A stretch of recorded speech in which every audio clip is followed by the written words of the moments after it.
After long hours trapped in a dark, fiery subterranean labyrinth, Elwyn Ransom wakes up completely exhausted.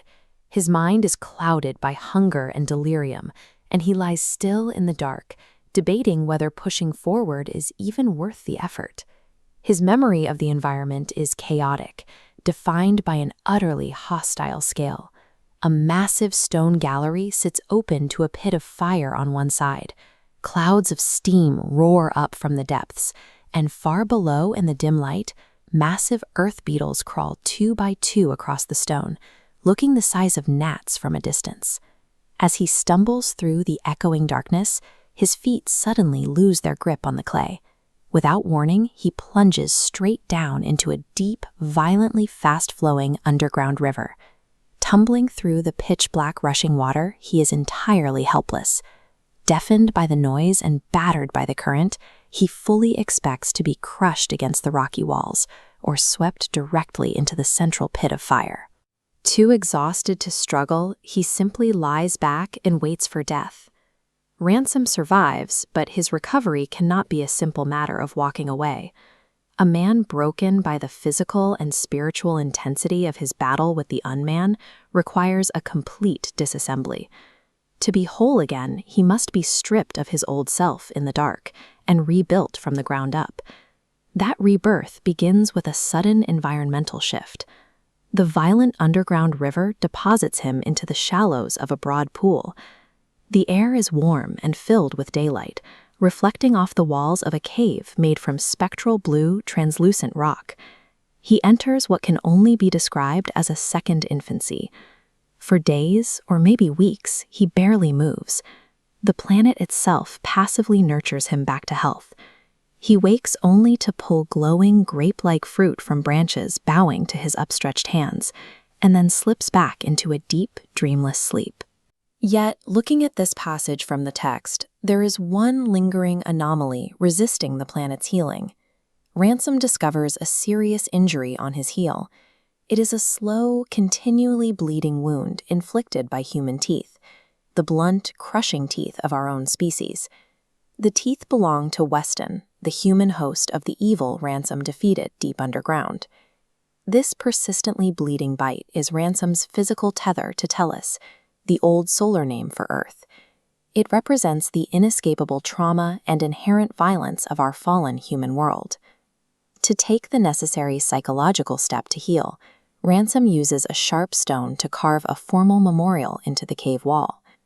Reading this inscription from the text, he puts his violent past to rest.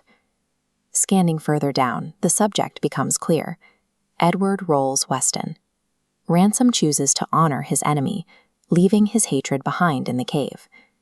By carving Weston's name into the cave wall, Ransom has cataloged his trauma and formally left it behind. This act of acknowledgement marks the end of his convalescence. He is finally ready to leave the cave and face the mountain. Having cleared his conscience, Ransom finally begins his physical ascent up the mountain. He wades into a bizarre forest of dwarf trees.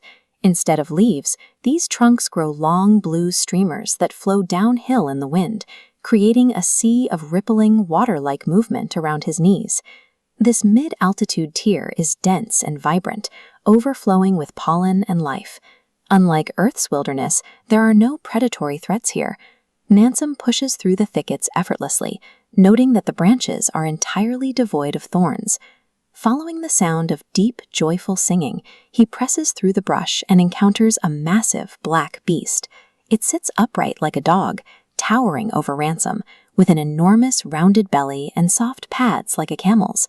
This excerpt highlights a crucial detail about the creature's behavior. It puts its velvet nose directly into Ransom's hand. It possesses absolutely no fear of man, showing only a shy, fawn-like desire for untraveled privacy before it darts back into the woods to sing. Compare that to the brutal mechanics of Earth's wilderness. In a truly unfallen ecosystem, the survival of the fittest does not exist. Animals do not need to fear or fight. Their existence is driven purely by divine harmony and joy.